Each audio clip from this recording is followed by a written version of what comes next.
All right, and we are back live with another edition of PB Betting College Football Podcast here with my co-host Jared Paisley. It is Christmas week. The playoff is intensifying. First round games are in the books. Moving on to the quarterfinals. Paisley, how's everything going? Going good, Case. Yeah, getting in the holiday spirit here. Recording here on the 23rd, Christmas Eve. But yeah, playoff games are in the books for the first round. We'll break those down. And then bowl games are kind of in the middle here. We were discussed before we got on. Just bowl season, not the same as it used to be, but we'll definitely highlight some games that we like some picks on. It's hard to get a read on some of these games, so we're going to give our best some of the games we have a strong feel on. So that's going to be the schedule layout for today's episode, but I'm excited to recap these first round games that were kind of how we expected, except for the first two. I thought they were very interesting games, Case. Yeah, no, absolutely. And as always, we appreciate everyone tuning in, listening out there. As Paisley just said, we're going to do the recap now, the four games, highlight some bowl games, picks that we like. It is tough, obviously, with players, being out and the motivation factor and all those things. But we'll highlight a few games and then we'll be back probably this weekend, looking like Sunday to do a breakdown here of the quarterfinals. So this won't be touching on those games yet, but on Sunday we'll roll those out. Might as well go roll the tape all the way back to Friday. Alabama, Oklahoma. We were on Oklahoma. One of the rare times I picked against Alabama this season. First quarter, it was all Oklahoma. I mean, they were looking good. They were up, I think, 17-0 in this game. And then Alabama, once they just started, getting going, Oklahoma just had no answer, weren't able to stop them. They were able to throw the ball, run the ball. I mean, it was really just a one-sided half. Kind of got a little interesting again in the fourth quarter. Oklahoma was still within fighting, but Alabama converted a big fourth down, or maybe it was Oklahoma didn't convert one. I forget which one it was. They kicked that field goal, they miss it, and then that was just it. And of course, I think I texted you, Jared. We were laughing because Oklahoma's, arguably as the best kicker all season, NFL prospect for sure, and he misses it wasn't a big kick. It was like 40 yards or 35, definitely makeable. But Alabama gets it done. They look now really good. They go up against Indiana, and yeah, we'll see. But I was really impressed watching them play. Yeah, got to give a lot of credit to Alabama. And like we said, we were both on Oklahoma going into the game. One thing about the Oklahoma defense, it's really good, really talented, but that was my only worry is that when they really stepped up in class, thinking back to that Ole Miss game where they really got a lot of yards put on them and Ole Miss was in the 30-plus. Once Alabama got out of that first quarter, first 3-4 drives where they couldn't really get anything going, they were really humming and moving the ball. So I think that their stats maybe looked a little bit better in the games against weaker competitions, that defense. But then when they really stepped up, I just thought Alabama had no problem moving the ball on them. Ty Simpson definitely looked like he was a little bit healthier. Still couldn't get the run game going, but Alabama is a team that they just do it their way. They don't really run the ball. They don't really try to, but they just do whatever they can to be successful. Now, will that hurt them maybe in the next game, maybe in the potential third game going forward? Probably that's where you'll see to probably hurt it. But I kind of do like Alabama initially on the surface. We maybe give our initial thoughts, and we'll give a fuller breakdown on our next episode. But I really like this way the defense was playing. Obviously, early on wasn't great, but they really locked it down. Looking here, they had 5 sacks on John Mateer, who is definitely a dual threat quarterback and has some good mobility. So they really kept him in the pocket, really crunched it down, squeezed him down a little bit. So I thought the defense played really well for Alabama besides those first couple drives. And then, like you said, they took advantage of some, not 50-50 plays, but some swing plays, we could call them, where Oklahoma had the lead. That pick 6 was just absolutely brutal. When that happened, and that really tightened it to, I think, a 3-point game at that point. The punt where the punter just dropped the ball. I don't know what he was doing there. So we always talk about special teams, little things in these big games, and it really added up. And Alabama just really played clean. They played very clean, no turnovers, no big mistakes, and, just kind of waited their time and really pounced on the mistakes when they could. So in these games, if you make a mistake, if you make a turnover, these teams are really good. They're top 10 in the country, so they're going to make you pay for it. And that's where it really hurt Oklahoma, where they were just a little sloppy, at the end of the half could have been up double digits. Instead, it was a tie ball game, and you just felt like the tide, no pun intended, was really swinging in Alabama's direction. So got to give Alabama a lot of credit. I really liked how they looked. I think that Georgia game, I think they were just really banged up the SEC championship. Georgia's on a heater. Let's see how they look coming out of that extended time off too. Maybe Georgia's just that good. But in this game, I was really confident about Oklahoma, and going into that second half, even though it was tied, I felt like they had no chance. Just the game state, the way it was going, they couldn't really have a lot of success moving the ball, chunking it down the field. Alabama just looked a lot sharper, a lot cleaner, and I was really, really impressed with Alabama. So I think it's going to be another great, all 4 games I think are going to be great next round, but really excited to see them go up against the Indiana team, the number 1 overall team in the country. But Alabama, very, very impressive round 1 performance. Yeah, and I was basing a lot of my pick on how they looked at that SEC championship game, and that was, I don't know, yeah, I think it was, they were banged up. It was just a fluke type of game. I mean, that Alabama team looked nothing like what we just saw this week. They looked way better, light years better. And you highlighted the play too, but that pick six was just, it was like the same thing in the Tennessee game when Tennessee was going down to score and they threw the pick six right before half. I don't think this was right at half, but it was like in the second quarter, late in the second quarter. And that was just, when that, I think, yeah, it only like tied the game where they were still even down and it felt like it was over. It was felt like, oh, Alabama's just going to roll now. And they really did. I'm just looking at the box score. I'm kind of surprised though. Oklahoma actually did outgain them still by 100 yards in this game. A little kind of surprising because it didn't feel like that to me in this game, but nonetheless, Alabama controlled. They get it done. You highlighted that Indiana game is going to be really good. I can't wait for that one. Now that we have these group of 5 teams out of the way, we got 4 real good games here coming up on New Year's Eve. And if you're Oklahoma, you got to be a little bit disappointed. Great year for them. They really did better, I think, than some of their preseason expectations. I'm not sure they really thought they were a national championship caliber team, but they fought hard. They had a good season. They got the big win over Alabama in the regular season, but of course now when it matters most, couldn't get it done. So I think they'll be back. I don't know, what the roster looks like or their recruiting class. I'm sure step one is just going to be retaining a lot of their guys, but good season, but definitely got to be a little disappointed on how you let it slip away. Yeah, definitely not a good weekend for some of these up-and-coming SEC teams that kind of wanted to make their mark and be up there with the Alabamas and Georgias of the world at home. Oklahoma and Texas A&M, we'll get to them next, but kind of fell a little flat. And, that was very disappointing if you were an Oklahoma fan. We talked about the home field advantage last year being so big. In the first 2 games case, the home field really didn't seem to play a factor. So, it was tight, could have went either way in both these games. At some points the game wasn't like they were complete blowouts, but definitely very disappointing for a team that ran the table late, looked good, looked like they were surging a little bit, and now you're back to the drawing board. Yeah, absolutely. And you just highlighted it too. The home, not anything like last year where the home teams went 4-0. The other game, Miami getting the big win, of course, over Texas A&M 10-3 in a really just ugly game. Not a lot of offense. Carson Beck only had 100 yards passing in this game. It was 3-3 or no, yeah, it was 3. I think it was 0-0 at halftime. Yep. We didn't get the first points until the third quarter in this game.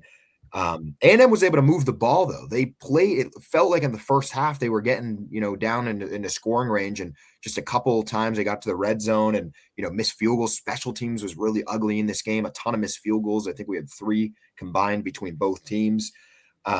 Got to give credit to Miami, though. They go on the road. They find a way to slow down Texas A&M and keep them from scoring, which, ultimately is the reason they won, is just their defense. And, call some of them fluke plays maybe, but they did get it done. But now they have a huge game against Ohio State, which I just cannot see them winning that game. This was so ugly on kind of both sides that it's going to take a lot for somebody to convince me this weekend to pick Miami, but they get it done 10-3. And A&M, there were signs of this kind of throughout the season. I mean, we didn't really want to talk about it too much, and there really wasn't signs of their offense having problems, but they had a lot of close calls. They had that really ugly game to close out the regular season against Texas, which, you lose a rivalry game like that. The emotions are high.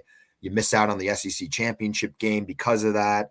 And, you roll right in hosting Miami. And I was just really surprised that they struggled this much to score points, despite, 326 yards, only a field goal in this game. But interested to hear your thoughts, Paisley. And, of course, this game big for you because of, Miami A&M, the 2 teams that, kept Notre Dame really out of the playoffs. So, but this was Not a pretty game to watch, definitely not fun. But hey, it was a low scoring game, and we'll see what Miami has if they have any life left with them against Ohio State this weekend. Yeah, not to say anything, but Notre Dame really is still the talking point by some of these teams. Some of the Miami players in the locker room after were taking shots at Jeremiah Love and some of the other players. I'm like, all right, guys, calm down. You had 100 yards passing, looked pathetic for three Yeah, and a half quarters and stuff like that. And then the Texas Tech head coach was calling out Notre Dame and joining conference. So Notre Dame is really living rent free in all these people's heads. So I just find it hilarious. But back to this game. This game pissed me off. Like just watching it. Now I had the under in the game that we discussed. So I was very happy with that. That was the easiest bet of the weekend. But going back and forth, like you said, Texas A&M just should have been up more in that first half. They really outplayed Miami. I felt their defense was flying around. Miami, I don't even know if they converted a third down the first half. Like it was just punt after punt, and Texas A&M just couldn't really move the ball, especially on the ground. They were having trouble running it all game. Marcel Reed's scramble ability was really nice, but then they kind of shut that down the second half. Thought the passing game was good enough, like you said. And the kicking struggles on both sides just really kind of hurt teams, kind of change what they wanted to do. Maybe they got a little more aggressive in the red zone and green zone when they didn't really want to because the wind was swirling. They couldn't really rely on their kicking game. But yeah, I feel like Texas A&M should have been up at least 3, maybe 7 or 10 at halftime. Wound up being 0-0. It was just a little sloppy too. I remember an interception right before half or a fake punt that didn't go there. I think it was a fake punt right before halftime Texas A&M did. So just a lot of things playing with their food, and they gave Miami a lot of opportunities. And honestly, Miami did not do anything special until that last drive where they went 80 yards. But then you could say the same for Texas A&M too, where they went 90 yards in their last drive, with that ended with the pick in the end zone. So the Miami offense just really spamming Malachi Toney was very interesting too. Like they had him at quarterback more than Carson Beck, and it's like they're just showing you they do not trust Carson Beck like at all. It was a very run-heavy approach, which they ran it pretty well game. They popped like 1 or 2 big runs.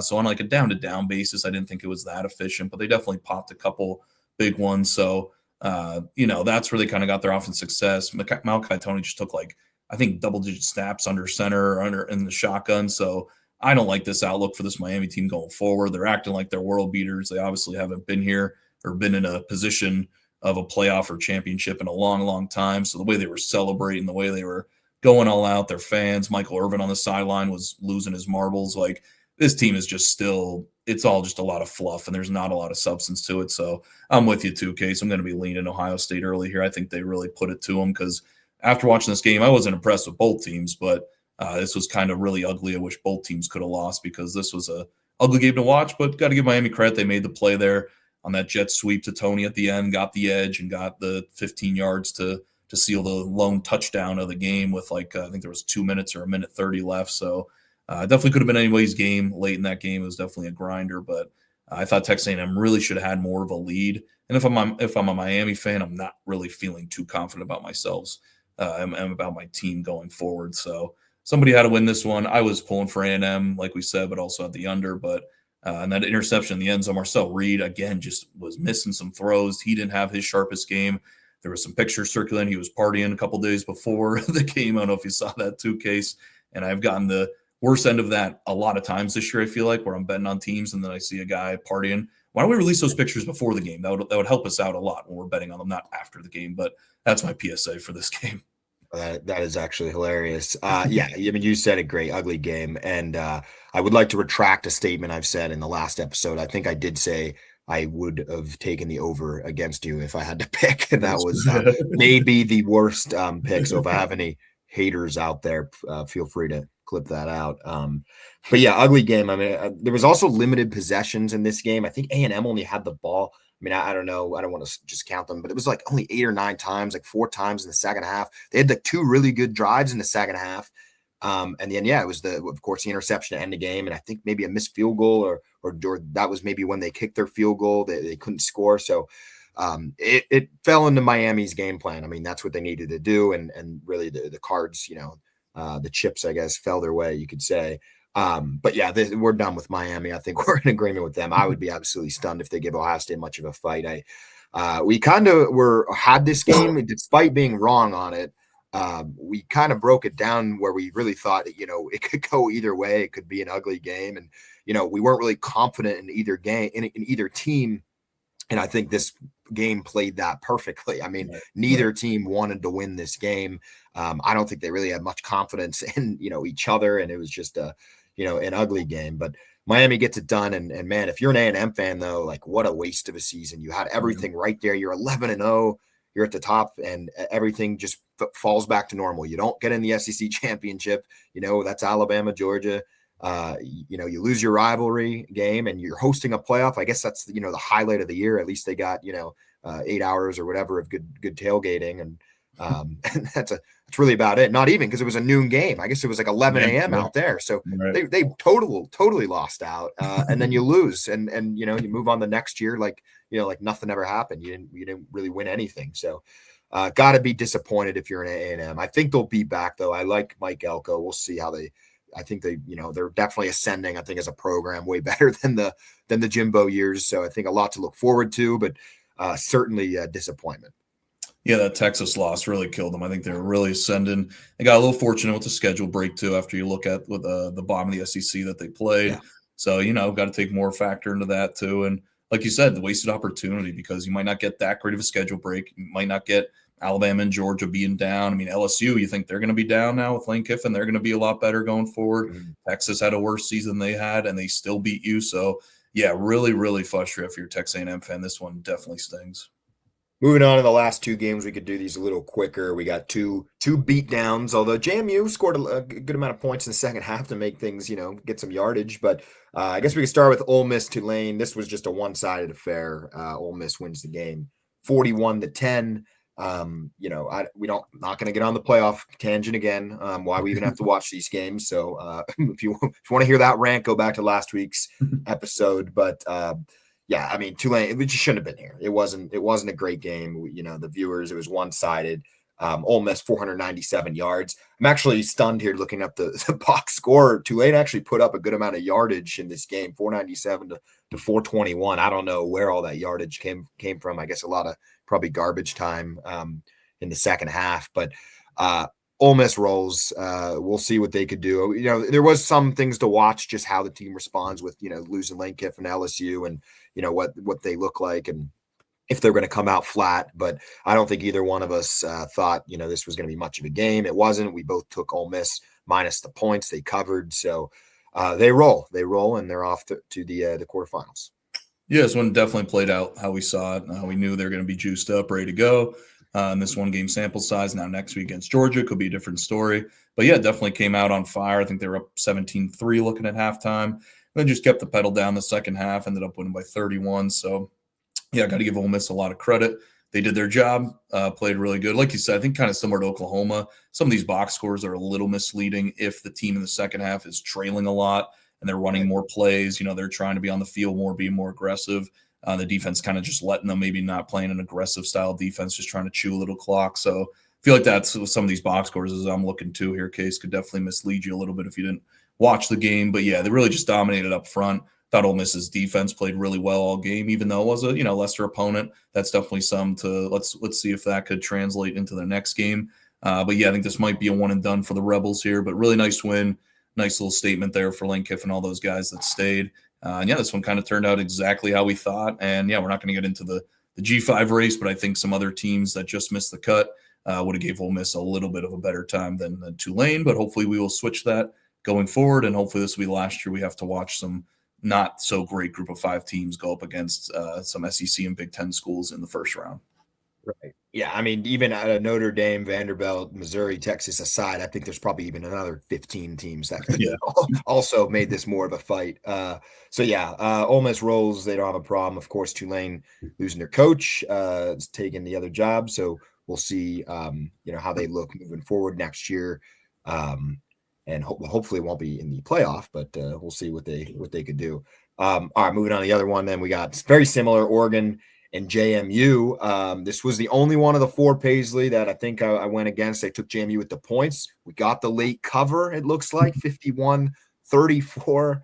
Not going to lie, I missed a lot of this game watching the Bears beat the Packers on Saturday night. So flipping back and forth, I think I turned it off when it was like 34-6 or 34-13. This score is definitely misleading. I think JMU, they ended the game on a 21-3 run. Ton of yards, 514 to 509, but Oregon, I feel like they didn't punt at all. They just, every time they got the ball, at least in the first half, they were just scoring in like 3-4 plays. Like it was like watching NCAA, the EA Sports video game. It was so one-sided that Oregon was just going down, really just kind of scoring out will. Definitely a big mismatch. And then I guess JMU caught some life here in the second half and was able to put up yards on the Oregon defense. And despite the game being over, it definitely is something I think Oregon wants to look at because a lot of their starters were still hanging around. So, I don't think there's any cause for concern for them, but definitely, I'm sure they hit the tape afterwards. I'm sure there was some frustration on kind of how they let JMU, get some points at the end. But despite all that, Oregon puts up 50, offense cruises their way, and JMU is out and they are eliminated. Yeah, just looked it up. One punt for Oregon all game. It was a lot of touchdowns, a lot of quick scores. They really put it together. It was a little slow in the first quarter, then they got rolling the second, third quarter, really built out that lead. And yeah, with a guy with a Oregon championship ticket, it was a little concerned to see the defense give up that many points. But like you said, was it just late? They were up 3-4 touchdowns. Are you really going to play as hard as you can if it's a closer game? So I think they'll give a better effort against Texas Tech. And honestly, I don't really hate it going into the next game if I'm Oregon, because now you get to use that as a chip. You could really work on that, get your guys fired up, and use that as a coaching chip to be like, hey, guys, we gave up that many yards. We got to work a little bit harder. So don't actually hate it if I'm Oregon, but got to give JMU a lot of credit because I was keeping my eye on this game while I was watching the crazy Bears and Packers finish there. And JMU kept fighting. They kept fighting. They were still running their plays hard. They were still running the ball, throwing it downfield. Weren't just kind of giving up on the game. So they really battled. And then, of course, a guy with an Oregon minus 20.5 ticket. And I know, not sure if you had it in real life case, JMU, but 4th and goal with I think 30 or 40 seconds left or a minute left in the game, I think I'm seeing here. And they get the QB power touchdown. They had like 3 tries on the 2-yard line. Oregon was stuffing them. And I'm like, we just need one more for the cover. And then he just punches it in. It's almost midnight, I think, back home here. And it was just like so deflating. So that one was tough. But if you had JMU, it was cover good. And that's a absolute backdoor if I've ever seen one, because Oregon was really controlling the whole game. But it was nice to see one of the underdogs at least cover. I know a lot of people were on JMU, so definitely cash those tickets there. But that was a funny one. Yeah, it was a classic betting. No one's watching this game. Only bettors are late in the game there with a minute left, and they're trying to punch it in. And they waited till 4th and goal, and they just need one more stop, but JMU got it in. So that was the most excitement we had maybe all weekend there. That was fun. That is hilarious. I missed that to get the cover. By the way, I don't want to have any issue with James Madison. They seem like a great school, but I will say some of those fans are pretty cocky. They think they're like great. They think they are an elite like program. I don't know if it's just being like down in DC and you're not far from that area, but there are like I was very surprised this past week on how many times I've overheard JMU fans or like at a sports bar or something talking about the game. So I hope it's not an issue moving forward because I don't want to have anything against them, but they better be careful here. They better tread lightly, basically. That's all I have to say about JMU. Yeah, that is true. You're down close there in that area, Case. And they really came out of the woodwork this year. Like I feel like last year they had a good season. I think because Kurt Cignetti's doing good in Indiana, maybe they're feeling a little like, oh, we brought him to you guys, and they're thinking a little bit better. But one stat that I'm looking up here, Case, Oregon had 9.7 yards per play. That is the highest I think I've seen all season on the team. So every time they snapped it, they were basically getting a first down. Like it was looking like a 7-on-7 practice drill for Oregon when they were on offense. That's actually insane. All right, so we got a great quarterfinal slate: Orange Bowl, Oregon, Texas Tech; Rose Bowl, Alabama, Indiana; Sugar Bowl, Miss Georgia; Cotton Bowl, Miami, Ohio State. So they start on New Year's Eve. So as we highlighted in the beginning of the episode, we're going to break down those games on Sunday. But before we hop off here, we wanted to highlight a few bowl games this week. I think there's just a couple throughout the week, a good amount then, of course, next Saturday. But might as well kick it off, Paisley. I'll just mention it quick. We got the Hawaii Bowl, Christmas Eve. Yes, sir. Always a great game.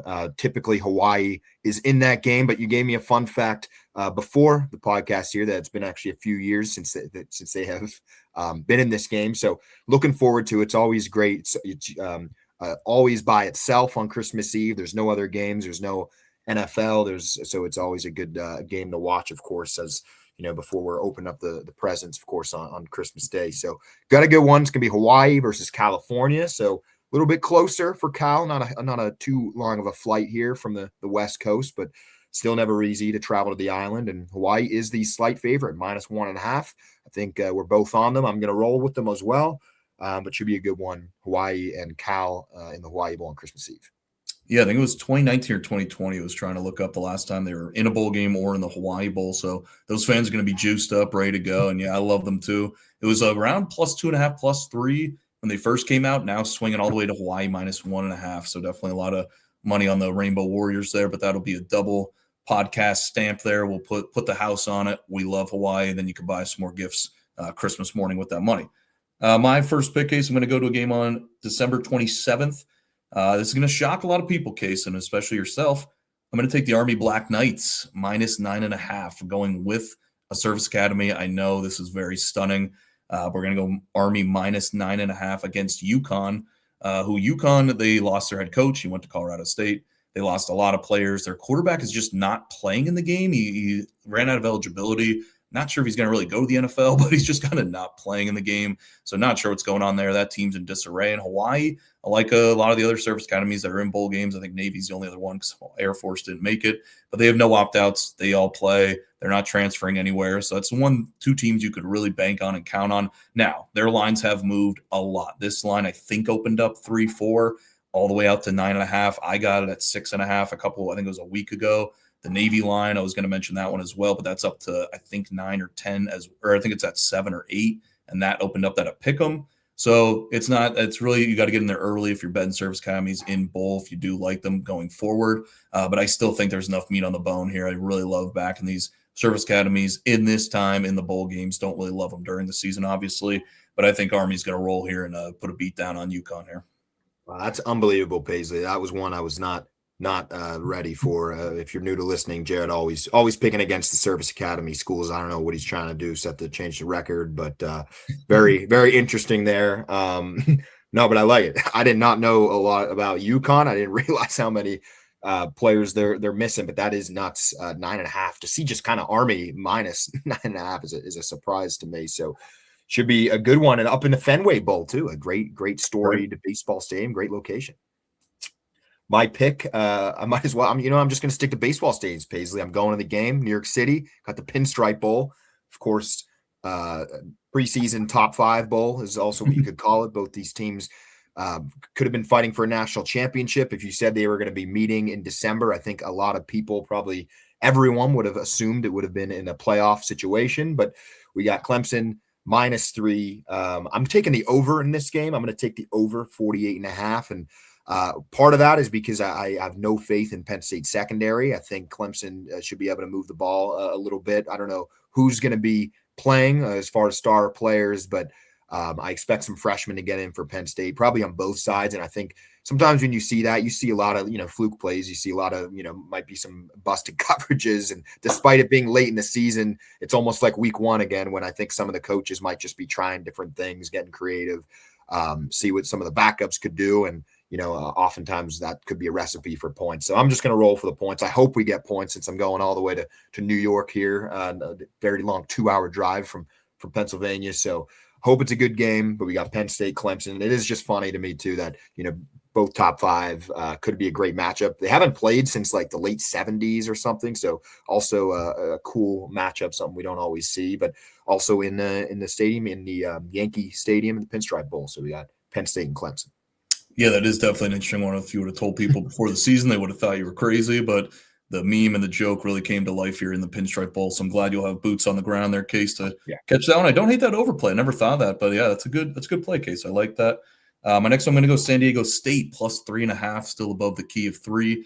Love this one a lot, actually. They're playing North Texas now. North Texas was my team all year, was backing them all year, but it's not going to be the same team going into this bowl game. They lost their head coach to Oklahoma State, which I think he's going to do great things there. And their quarterback also just hit the transfer portal not too long ago. I think that was last week. So 2 key pieces and a lot of others that are moving around. So again, this is another one where I feel like a lot of opt-outs are on one side and not a lot of opt-outs on San Diego State. They have a young coach who I think was in his second year this year. Roster was looking to come back. Not a lot of transfers there, so a little more stability. And I think this opened up 6.5, 7, moved all the way down to 3. So I still think you're getting a little bit of value here. I thought this would maybe flip to San Diego State was as a short favorite, but also take them plus 3.5. And also, too, some of these underdogs, if you like them, take them on the money line, too. I've been doing that a little bit the last couple of years in bowl season. Spreads don't really matter as much for underdogs, really. So if they're winning, usually they'll win outright. You could still take them on the cover as well, but can make a little more extra dough if you want to get if you're a big money line plus dog player. So I'll be taking San Diego State plus a 3.5 and on the money line as well. It's a great point. Yeah, on the spreads. No, that's a good one. My third pick here, I'm gonna go back to the Pop-Tarts Bowl. Always a great bowl game. We got two good teams too, BYU and Georgia Tech. Could have been our Notre Dame Fighting Irish, but they did not want to go represent. Would have been a good one with BYU, but instead it's Georgia Tech, who is not playing their best football. They've lost 3 out of their last 4, I think, after a great start. They really the ACC was wide open, and unfortunately they couldn't get it done. So you got to be a little bit disappointing. But I'm going to roll with BYU. It's going to be my pick. I think they're just better. I like their head coach. Of course, Sataki just got the extension after Penn State, wanted him. And they're a little bit different, I think, this year than most years. I think they're better. I think they're pretty good. Of course, those 2 losses just to Texas Tech that weren't much of a game, but I do expect them to come out and play. And if any, teams do play their starters, I think BYU is going to be one of them. I think they want to win this game. It still matters to them a lot. And I think Georgia Tech's kind of just limping around right now. They limp their way in, and should be, a good game. It spreads only 4.5, but I think BYU will get it done by more than that. Yeah, I think BYU plays really well in bowl games the last couple of years. Also like the over, but also be on BYU, I think, as well. And I think there's a record 8 live Pop-Tarts that are going to be at this game case if you saw the announcement. So the festivities around it is such a spectacle. Love this bowl. And so you get to vote on who they do the human sacrifice for the Pop-Tart for. So you could pick, I think it was like strawberry, other ones. So yeah, definitely look online. You could vote who you want to sacrifice into the giant toaster at the end. It's the best bowl out there. It's great. That's actually awesome. I did not know about that. I might have to go cast my vote. Wow. Yes, please sign up to vote. It's a great time. But for my next one, I'm going to go Iowa plus 5.5 here against Vanderbilt and the Heisman controversy quarterback Diego Pavia against Vanderbilt. I think he's still playing. Did you see those pictures too? He looks so short. Like there's some of the height. Like you can't trust any of these ratings and stuff. I think they had Jeremiah Level like 6 foot. And he was like 3 or 4 inches taller than Diego Pavia. And they had him also listed at 6 foot or something. So it's funny, short king there, but I think he gets his medicine here. I love Iowa in bowl games, kind of like a service academy. I think it's going to be a back and forth game, but I'm surprised Iowa's the underdog here. I think they're pretty similar. Vanderbilt's going to have a couple opt-outs. Still not. I think Pavia is going to play, but still not sure about him. But yeah, just like the Iowa team, more consistency. You know what you're going to get. Also be taking them on the money line too. This one is up there in my confidence pool, but give me the Hawkeyes here against the Vanderbilt Commodores. I like it. And yeah, Iowa also another team I think that, historically shows up for bowl games. So I like them in that spot. And yeah, that was hilarious about Pavia. I saw that on Twitter and it was like, yeah, these guys are actually the same height. And Jeremiah Love looked like he was like towering over him. I'm like, something's going on here. My fourth game, I just want to highlight quick. Always another one of my favorite bowl games, typically a great game, but the Valero Alamo Bowl this year is between USC and TCU. I think this was the game, this is a while ago now, it might be pre-COVID, but it was TCU and Oregon when Oregon was up by 30 and TCU stormed back. I may have flipped those teams. I forget who came back, but it was a great game. So similar TCU USC. I think TCU is going to win the game. They're getting 6.5 points. I'm just going to roll some cash here on the money line. I think they'll show up, and they didn't have a great season. They have a great quarterback. I like Josh Hoover a lot. I don't know, I have that confirmed if he's playing. He may not be, but I do like TCU in the spot. I think they're going to show up. I think USC is kind of limping around right now. I'm not sure how motivated they are for this, but I'm going to roll the dice with the Horned Frogs here and go TCU money line in the Alamo Bowl. Yeah, okay, so just looked it up. It was Oregon was up 31-0, and then TCU came back to win 47-41 in triple overtime. They own the Alamo Bowl. TCU owns this game. Right. So there you go. Even more reassurance for this game. Looking up some of these offensive numbers, yeah, that's a fun box score to look at. So, yeah, everyone talks about the 28-3 Patriots. That might have been the biggest blown lead I think I've ever seen, 31-0. Yeah. So TCU, let's see if they can run it back here again. Love that pick against USC, who's too scared to play Notre Dame, but we'll save that for another day, Case. My last pick here, I'm going to go Texas -7 against Michigan. I thought this line would move a lot more. It kind of was 4.5, 5, went up to 7, 7.5, came back down a little bit. But I like Texas in the spot. I think they're bringing back a lot. Obviously, they'll have some NFL draft guys opt out or some portal guys. But Michigan, I think, is just in total disarray now. They could play for the interim, it could be a rally the troops kind of game, but I think it's just going to be even more messy once it gets closer to the game with people opting out, leaving on Michigan's side. Maybe Bryce Underwood does leave. I would put money on that he does, but still not sure how that works with his NIL money and everything that they gave him there. But I just think Texas is going to be more buttoned up, more motivated here. I think Michigan's just kind of lost right now, and they just want to get to next season and don't want to worry about anything here in the short term. I don't even know if they're practicing or what's going on with that football program. So I think Texas here lays a good number after missing out on the playoffs. I think they want to prove to something here that they want to show everybody. I think Arch Manning's going to play. I don't see why he wouldn't coming back next year and stuff. So give me Texas here in this spot to put a little beat down on the Michigan Wolverines and the troubling stuff going on there at that university. Yeah, no, I like that. I like that a lot. I will also be on Texas, but I will say one thing about Michigan: they did win that surprising game last year against Alabama. Nobody, I think they were getting like 14 or 15 points in that game.